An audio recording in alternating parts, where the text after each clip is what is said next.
what we've got here is a chuck of beef. So with the chuck, we're just going to break it down into various sections. Right over here we have the neck. That's where the head would go. I have the top part of the shoulder is known as the blade. Then I have this region here is known as the crosscut. This is the brisket, and this is the shank. So really what you're looking at is the beef is kind of hanging upside down, like that.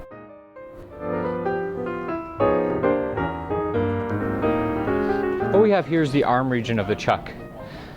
On the chuck, we've got on this region of the chuck, we have a number of cuts. A lot of them are really nice tender cuts. So, this muscle right here is known as the petit tender. This is known as our pectoral. On this side over here, we have the mock tender. And on the other side, we have the top blade. We can kind of see the blade bone right here. So before we had the bottom blade that was sitting underneath the blade bone. So the muscle sitting on the top part of the blade. We have the mock tender, and then we have the flat iron.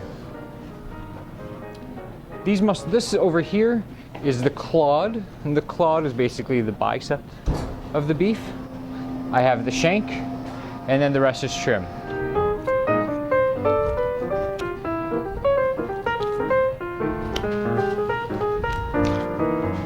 So what I'm going to do here is I'm going to cut this part of the arm off of the shank, which is the forearm of the beef. Yeah, so I'm going to make a cut right here, just before that joint, and then I'm just going to take off this part of basically the wrist.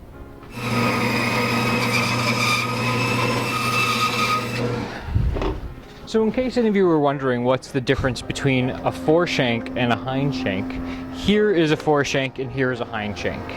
So the fore shank is from the front arms in the chuck.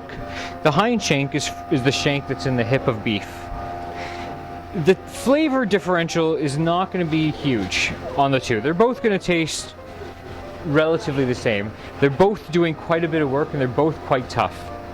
The major difference between the two is just structure, how they are. The fore shanks tend to be bigger.